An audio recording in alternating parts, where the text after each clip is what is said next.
The SRL on the NFL. Previews, predictions, and analysis covering every storyline in football every week. The SRL on the NFL.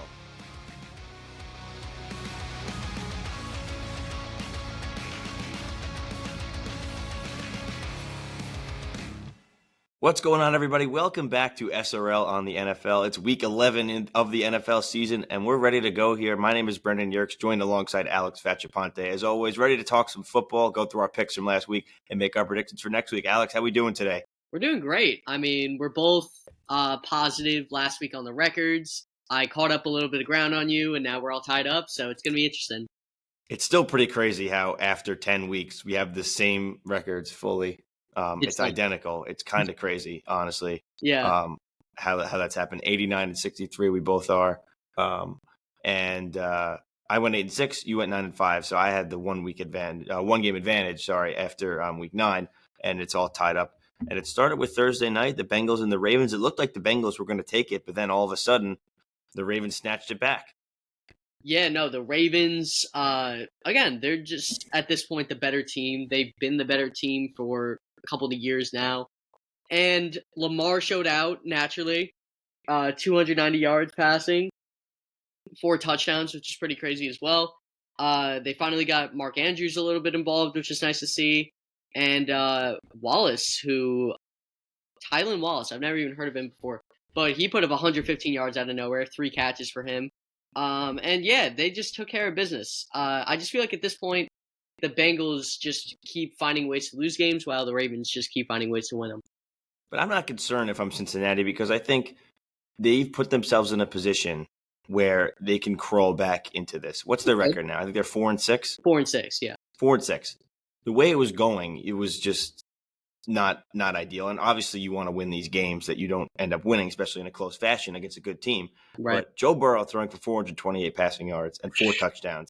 That's huge. Okay. That's a crazy game. One of the best games all season. No interceptions. Jamar Chase, 264 receiving yards, 11 receptions, 3 touchdowns. If they're going to win games, they need those two to be performing. And I think that's a great sign that going forward, they're 4-6, not ideal, but 4-6, it's not going to be easy, but they could certainly come back and get in as a wild card. And then once you get in, you never know what's going to happen, especially with the talent that they have. So I think with the way they're built, it's possible for them to get to 500. This game would have definitely helped to go 5-5 instead. But right. They are very much alive in the AFC because there's a lot of teams in similar situations, and I think a lot of people would take their team in their situation over other teams in that situation. So I think. It hurts that they didn't win. High-scoring game. Their defense has been a problem all season, but against a team like Baltimore to play that well against them, I think you could hold your head high a little bit there. Yeah, no, there were promising signs for sure, and yeah, Burrow and Chase have been showing out all year. It's just you got to try to close them out, and this is a pure example of that. Yeah, and you said Tylan Wallace. It's just the average Ravens wide receiver. Just some random guy Lamar's throwing to in the middle of the season, and he's going to have a good game because he's playing with Lamar Jackson. Exactly. All right, let's move over to the disaster that the poor German people had to witness. The Carolina Panthers and the New York Giants, just a disaster bowl. And the Panthers come away with the win. I had the Giants in this game. You were the Panthers because you know better than me. And the Giants were in position to win. They go down. The Panthers had the lead. They came back, and then they got the ball in overtime until Tyrone Tracy fumbled it and just basically set up a Panthers win. But I think this Carolina team, now that Bryce Young got to sit a little bit, he looks like a new quarterback. Now, his stats weren't very good. He had a good completion percentage, but it was more in the run game today from this one. Chuba Hubbard, 153 yards and a touchdown, so he was really good. But Bryce Young just looks more comfortable. He's not turning over the football, and I think that just goes to show why these NFL quarterbacks, when they get drafted, that they need to sit in the beginning, and they always get thrown into the fire in these disastrous situations. And he sat a little bit, and he just looks more like a pro already, and it helped them win this game. Yeah, I agree with you there. I think Bryce Young definitely looked more poised out there, which is something he's been lacking his first couple years-ish in the NFL. But I quickly want to talk about my Giants, and this is going to go down as one of the best losses that they've ever had, ever. Which sounds insane. Alex, why do you want your team to lose? That makes no sense. They now lost I think they officially are in position for the number one pick, or they're second for the number one pick with Jacksonville or something like that. But they're now 2-8, and they're in prime position to have a top 3 pick in this NFL draft, which they desperately need. At this Hope they don't point, draft a running back again. no, not at this point. They have all the wide receiver weapons that are pretty solid.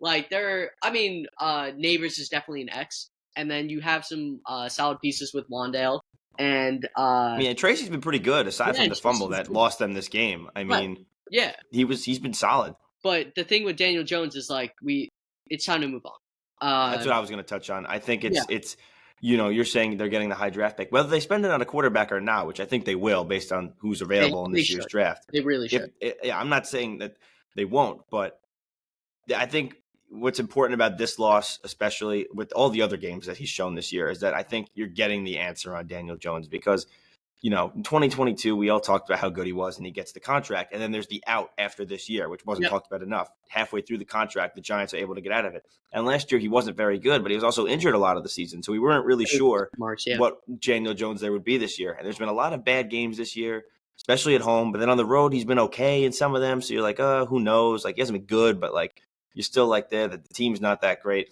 And then this is one of those games, just 2 interceptions, just, not good. And that's obviously we're lost in the game. I said Bryce Young didn't turn over the ball, and that's what made him better here. But just you're getting the answer that Daniel Jones can't be the guy anymore. And that way you could feel you have that closure and you can move on.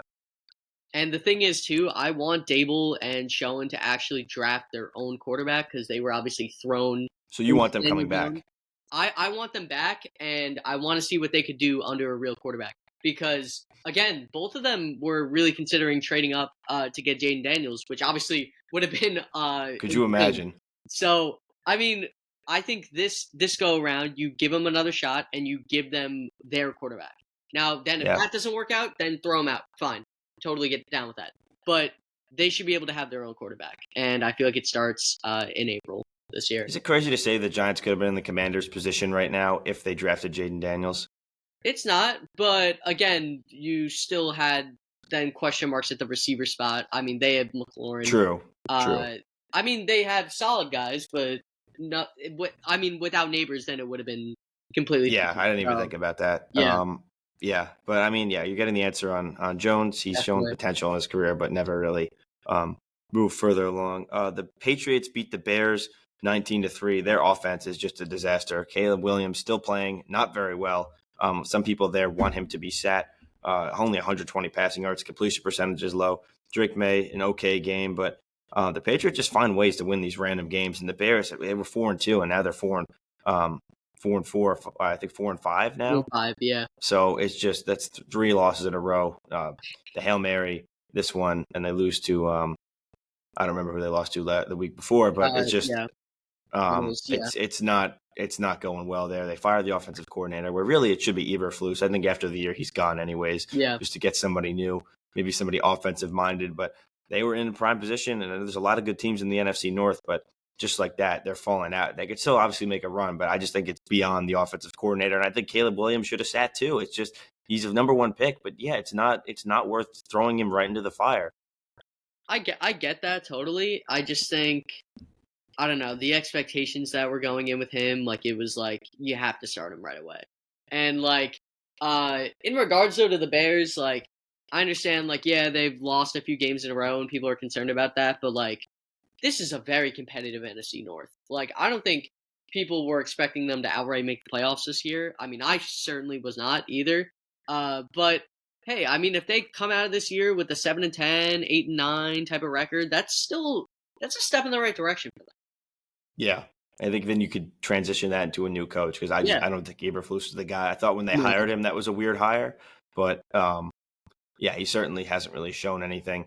Moving along here, the Buffalo Bills beat the Colts 30-20. I don't think we're going to expand more on that one. The Bills are just a better team. I think the Colts are finally trending into now we could finally say they're a bad team. Yeah. I think they were kind of floating around average for a while, and we didn't really know what they were. Richardson was, up and down. They bench him. Now it's Flacco, and they just don't look very good at all. So, I think they're trending towards being a bad team.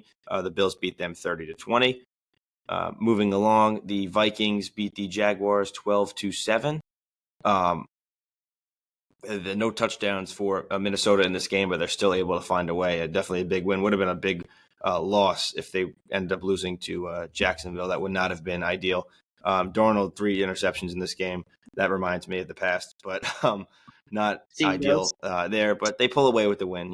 They survived. The kicker had a pretty good game for them. There you But go. this is a game I want to talk about. The Broncos and the Chiefs. Chiefs win 16-14. The Broncos have the game-winning field goal. It's pretty close, too. It's not a super far field goal. It's lined up, and, of course, it gets blocked, and the Chiefs are 9-0. It is really unbelievable how they keep finding ways to win. The Chiefs did not look very good, bouncing off of a huge game from Mahomes the week before. Mahomes still 266 passing yards, only 1 touchdown, though. Run game wasn't really there. But it was a game when their defense had to win, and they did. And I think that's the thing. I think we're starting to see that the identity of the Chiefs now is actually their defense instead of their offense. I feel like every year we've always been like, oh, well, it's the Chiefs offense, Mahomes, all that type of stuff, Kelsey. But now no, they're a defensive team, which is just so weird to say because, again, we look at Mahomes as obviously the best quarterback in the league, but he's not having a great year by any stretch. And it's their offense. I mean, their defense that has been carrying Yeah, them all. and last year that was the case. I think when they got to the Super Bowl, it was just that they didn't have that elite wide receiver group like they've had in years past, and the defense had to step up for the first time. And now this year, their defense is playing elite again and just letting Mahomes have his moments. When they need him, he comes through, Right. and I think that's put them where they are. And again, if they lost this game, it wouldn't have been the end of the world for them because they would have been 8-1, and they're cruising to winning that division anyways, and probably the top seed. So, Definitely. you're going to maybe lose a game here and there, but they move forward 9-0. That defense is crazy good, and I like that whole team is good. Like I don't know who's going to stop them. We'll see. But there's really a chance that they go for the three-peat. It would not be crazy at all. Not This at was all. a surprise. The Falcons, they lose to the Saints this week. They fire the coach Dennis Allen. Interim steps in, and usually they win. Just not when the Jets have the interim coach. And they win 20-17. That was kind of crazy. Kirk Cousins, no touchdown, 306 yards though. But the Saints, Derek Carr, back to week 1 and 2 form. And yeah, just surprising. The Saints get the win here. Yeah, I mean the Saints. I mean at this point, 3-7. I expect them to maybe be spoilers for some teams down the line as they're trying to clinch a playoff spot. But yeah, I mean there still isn't much there. The Falcons obviously have a much greater chance of making some noise here, and in my opinion, at this point, probably will win the North. I mean the South. But yeah, so. Yeah, it's a tough game, but it's a divisional game, so every divisional game is usually close. Yep. And yeah, they pull it out. Crazy. Right, the 49ers beat the Buccaneers 23-20. 49ers get a much-needed win. Brock Purdy was good in this game. I know their kicking situation wasn't great, but they end up getting the walk-off field goal in overtime, so that helps move them along. Tampa Bay is now they're also starting to trend towards bad. I don't think they're a bad team, but they're just losing games that they've been in, a lot of close situations. So that's a tough loss for them once again. Steelers somehow beat the Washington Commanders. We got a lot of heat on for this one. Yeah. We were all backing the Commanders, but the Steelers, man, every year they just find ways to win. 28-27. Of course, Mike Williams has the game-winning touchdown, so that's fun for me. And yeah, the Steelers, I don't understand how they do it every single year. They are good for no reason, and I don't think they're that good. The defense has carried them, but Russell Wilson actually has been solid on offense. Better than he was the last 2 years in Denver, and they're just letting him do his thing. So he's kind of returned not to form, but just to that play style, and it's really helped them a lot, keeping it simple. Yeah, I mean, Russell Wilson last year was also not a bad player. He was pretty solid. It was just not the production based on the contract that he had. Now, this year, again, I think I'm seeing similar stuff to what I saw last year. He's just being consistently solid, and he's not going to be the reason that you lose games. He's going to manage the game pretty well, and that's what ended up happening here. I mean, 3 touchdowns, nearly 200 yards, and I mean they squeaked this win out. I still think that the Commanders are better. Steeler fans come at me. I don't care. In the comments, you can keep coming at me. But I just think that the Commanders at this point are still the better team. But I mean, salute to the Steelers. I mean, they've obviously every time we don't pick them, which is pretty often, they always win. So you just can't make it up. Yeah, and I think the Commanders, part of their problem is closing some of these games out. They've been up and they've let the lead slip away. And I think they're still a young team in that regard. There obviously are a lot of vets that have been around before, but I think Jaden Daniels still trying to find his consistency. We've seen his skill and what he can do and how good he is, but I think finding that full-time consistency to close out some of these games is something they've been lacking so far, and we'll find it more. Chargers beat the Titans 27-17. No surprise there. The Cardinals beat up on the Jets 31-6. The Jets really seemed doomed from the start. They gave up a touchdown on the opening drive, and it was the Jets had the ball first. Cardinals score on their opening drive. Jets get it back. They go down the field, have to kick a field goal, give up another touchdown, then they kick a field goal again, and then it's 14-6 at this point. And this is what I want to talk about. I've never seen a team so bad in the National Football League at tackling. One of those basic things in this sport. Sure. It's really remarkable. So Trey McBride gets the ball. Mm-hmm. Sauce, who I'm going to call Ahmad because he's been playing awful. Ahmad Gardner wraps him up.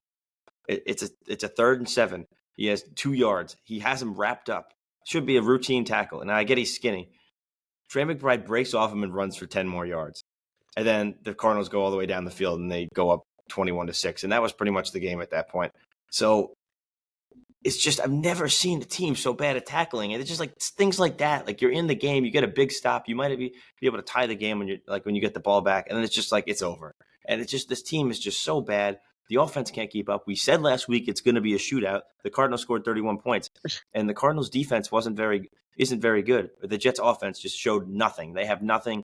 And they're just a complete disaster on both sides of the ball. They can't tackle. They can't do anything. And it shows they're a bad football team. They are now 3-7.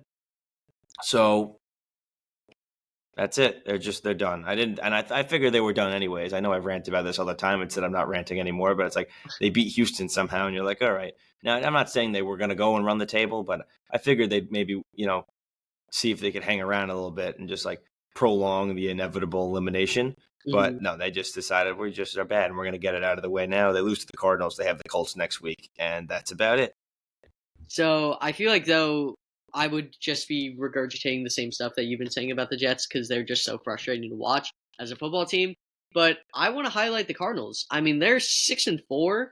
They're right in the thick of it in the NFC West. They're currently in the lead for the NFC West, which is pretty insane.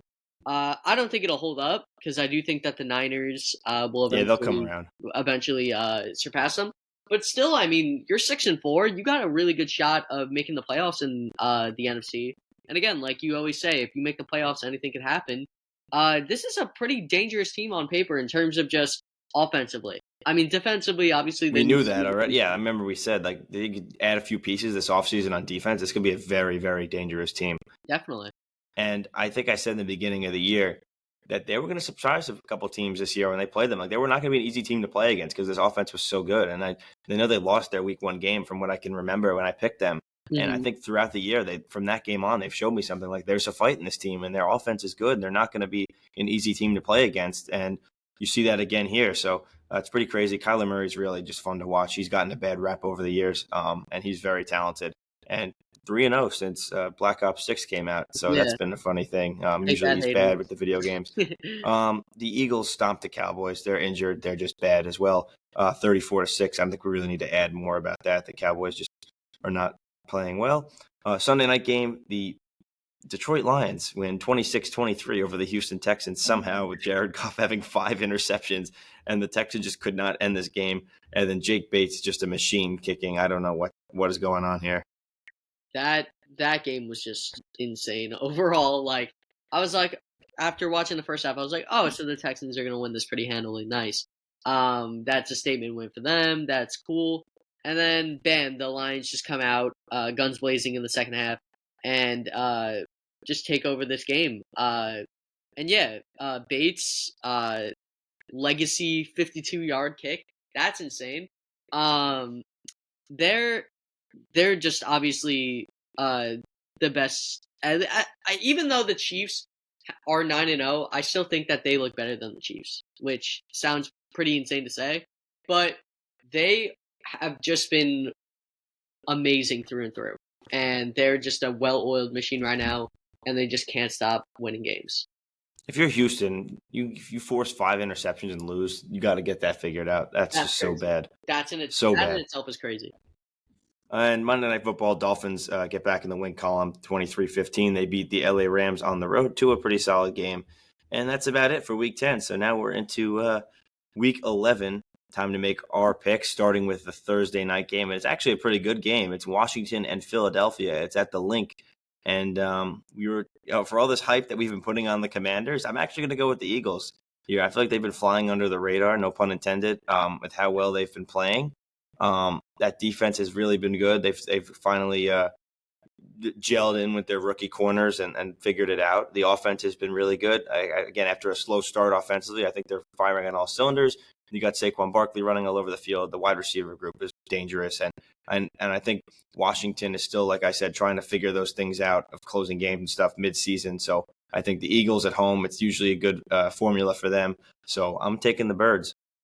Yeah, I'm not going to be flying with the Eagles. I'm going to be going with the Commanders. I think that they've just looked more dominant this year. And I feel like that could be definitely a statement game for them because they're on the road, obviously. So this is not going to be an easy environment for them, nor Jaden Daniels. It's definitely hard for a rookie quarterback to come into Lincoln Financial and win. But I have a feeling. I have a feeling that Daniels is going to show out, and this Commanders offense is going to look really good, and they're going to pull out the win. Yep. All right, so Minnesota, another game in the AFC South. They're playing the Tennessee Titans, and I know they didn't look great last week, but I still have to go with Minnesota. Tennessee is just not good. And Minnesota, you've got to think the offense is going to bounce back. Darnold, not 3 interceptions again. He's going to figure it out playing a bad team like that back-to-back weeks. So work out all the kinks and give me the Vikings. Yeah, I'm gonna be going the Vikings as well. I almost just scared you probably. Pretend to think about it. Maybe picking the Titans, but no, yeah, I'm definitely not going the Titans here. The Vikings just through and through have been much better, on paper and just even just on the field as well. So yeah, just give me the Vikings. Not really much more to say.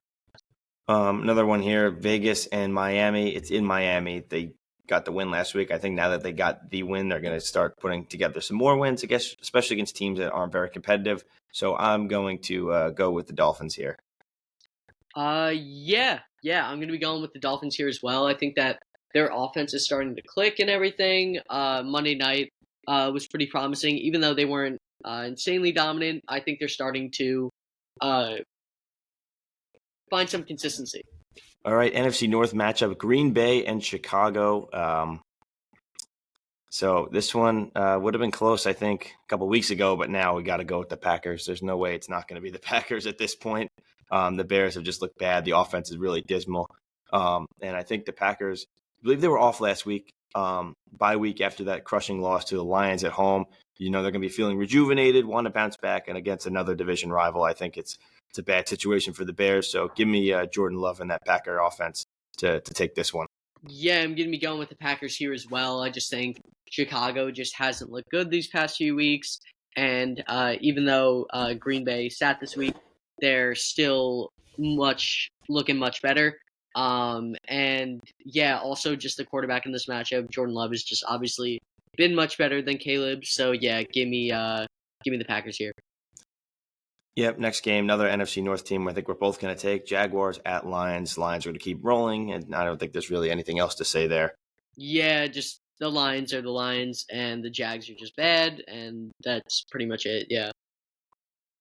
Okay, two bad teams here, the Cleveland Browns, New Orleans Saints. Saints coming off the win last week. Cleveland on the road, but I'm going to go with Cleveland. I don't know, Jameis Winston, like one of those random good games, high-flying offenses. Derek Carr bounced back last week, but that was, again, divisional game. So somebody's got to win this one. I'm just going to go with Cleveland. Yeah, just throw the dart at the board. Somebody's got to win.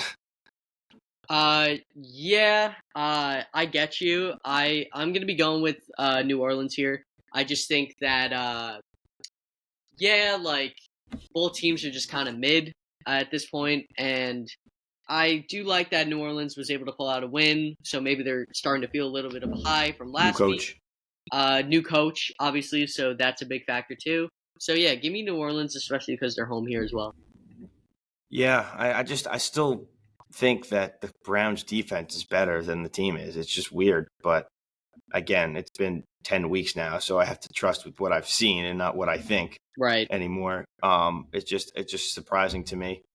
Moving on, AFC North matchup. This was a good one, Baltimore and Pittsburgh, and I think is this the week the Steelers are going to get humbled? They play the Ravens coming off a big AFC North win already, and the offense looks really good, defense looks really good, but so is the Steeler defense, a much better defense than the Bengal one they played a week ago. But I'm still going to ride with Baltimore, even though they're on the road. Surprised this isn't a night game. This is a 1 p.m. game, which is kind of strange, but should be a good one. Give me the Ravens. Yeah, I'm gonna be going with the Ravens here as well. And just so you guys know, since we both picked the Ravens, obviously the Steelers are gonna end up winning this one, so you guys can smash the money lines. Go Yeah, for it. probably. Because yeah, every time we pick against them, the Steelers end up winning for no reason. But yeah, Baltimore is just obviously the much better team on paper. They've hit their stride much better. Even though they are of similar records, I just think that Baltimore has looked much better. So yeah, give me Baltimore. And I'll put the disclaimer out there that we actually don't hate the Steelers. Yeah. we Yeah, just are like fascinated how they somehow win. Like the exactly. defense is good, but it's just like every year for the last, I feel like 5 years, they've just found a way to make the playoffs. They It's just kind of do. impressive, honestly. Yeah. Uh, all right. Colts and the Jets. I think they're both terrible. The Jets are at home. I'm just going to pick the Colts. I'm not picking the Jets anymore, just out of spite. So give me Indianapolis. Wouldn't shock me if a Joe Flacco revenge game, I think from what I saw today, I think they actually are going back to Richardson. Really? Bad idea, which I think, yeah. Why would you go back on your decision and say that Flacco was starting the rest of the year and now you're going back? I don't know. It's a weird thing. But Dysfunction. yeah, dysfunction at its finest. I'm still going with the Colts here, even though I know it's crazy to say. But yeah, I mean, the Jets have really shown me nothing. And even though the Colts really haven't done much either, they've shown me a little bit more than the Jets, so I'll take the Colts. That being said, it wouldn't shock me if the Jets somehow won this Of game because they're going course, to be yeah, like, they're going to just mess around and be like, oh, let's win for fun now that nobody cares. So, um, exactly. but Very yeah, possible. we'll both go with the Colts there. All right, 4 p.m. slate. Falcons and Broncos. Denver nearly beat the Chiefs last week, like we said. The Falcons lost to the Saints, but I'm going to go with the Falcons here. Need a bounce back game from them. They want to win that division. They're going to have to beat teams that are okay, and like you're going to lose games here and there. It's going to happen, especially to a division rival. But I think this is a good position for them to bounce back, even though on the road. And I'm going to go with Kirk doing that. Yeah, I'm gonna be going with the Broncos here, surprisingly. I just think their defense has looked really good, and I think that they could give this Atlanta offense some fits. Also, Kirk is questionable with an elbow injury. I don't know how serious that is, but if he's not playing, then I'm definitely for sure taking the Broncos. And yeah, I just think that their defense has looked really dominant. They're at home. I'm gonna roll with their chances. All right, Seattle and San Francisco. It's at San Francisco. They look better last week. I'm going to ride with them again. Yeah. I just think San Fran is just looking much better as of late, even though they haven't been insane yet. But yeah, give me San Fran at home for sure. I think Seattle's just an average team at this point. Yeah, they're just mediocre right now. Yeah. All right, the big one, Kansas City at Buffalo. Buffalo is the home team in this game, and they finally were able to beat them. I think it was last year they hmm played each other. And I'm going to go Buffalo again for the first time this year. I'm picking against the Kansas City Chiefs. I just think after last week, they're vulnerable. And not like vulnerable like in the sense that they're a bad team and like, they're not going to have success going forward, but just I don't think this team's going to go undefeated. Like we said before, like I think they could still three-peat, but the undefeated record is just so hard. And Buffalo always plays them well, but hasn't always been able to win. I think this is a situation for them to do it. Their offense is playing really well, and the Chiefs' offense is kind of like we saw last week, struggled a little bit. So it's going to be a really good game, as it has been for the last couple of years. But with them being the home team, I think I'm going to go with Buffalo. But very, very tough decision either way. And I felt like every time we always say like, oh well, if the if the Chiefs somehow give us a reason not to pick them, then we won't pick them. But yeah, I going into this too had Buffalo. I just think they usually in the regular season they play them very tough. Obviously, when the playoffs come around, that's a whole different story. They Yep. never beat them. But yeah, I think that they play them really tough in the regular season. I think Allen's going to have a really good game. And yeah, like you said, I think that the Chiefs showed that they were a bit vulnerable last week, and that could shine through here. It's going to be cold. I mean, they're used to the cold too, but still, I'm going to be going Buffalo. Yeah, so first week, it's week 11. First time either of us picked against Kansas City, which is That's kind of insane. crazy. That's insane. At this point where we are. First time SRL in NFL history. Crazy. Sunday Night Football, Bengals, Chargers. This is the new one. It got flexed in because if you could believe it, the Colts and the Jets was the Sunday night game as of 2 weeks That's ago. crazy work. Yeah. The Chargers have been playing well, but I like what I saw from the Bengals last week. They weren't able to pull through, and I think even though they're on the road, they're going to get things back on track, and this is the game to do so. So give me Cincinnati. Give me the Chargers here. And again, it's just been this defense. They're gonna give, I think, this Bengals team some fits. They obviously have some issues on the offensive line, and this defense I think is going to give them some issues. I think that Herbert's just going to manage the game well enough. And again, it's not going to be a pretty game for them, but I think that they're going to pull it out. I'm going to be going with the Chargers. All right, one more game, Monday Night Football, Battle of Texas, Houston and Dallas. And I think this is an easy one. I think the Texans are going to bounce back. Two tough losses in a row to the Jets and the Lions. And just Dallas has just got nothing going. Dak's out for the season. Cooper Rush hasn't looked great so far. But again, we're due for that random game, like you said, from him eventually. But I just think the Texans are too good of a team to let things slip away and lose 3 in a row and fall out of this good position they were in. So I'm going to ride with the Texans here. Yeah, I'm going to be going with the Texans here as well. I just think, they're due for an obviously a big win here. And Dallas just hasn't been impressive. They have no run game. They obviously don't have Dak, so it's going to be issues for them. But yeah, give me the Texans. Yeah, I don't know what's going on with us today, but we're missing some games. Rams, yeah. Patriots, we missed in the 1 p.m. slate, so apologies there, but we'll go back now and do it. I think the Rams are going to win. Patriots, solid win last week, but they played the Bears, who've really been struggling, only 19 points, though. And I just think the Rams are better quarterback. I'm going to go with that. Yeah, I mean, I really didn't have much to say for it, but I just want to make sure that we address it. But yeah, I'm going with the Rams here as well. They're obviously just a much better team, much better quarterback, like you mentioned. But yeah, I'm going with the Rams.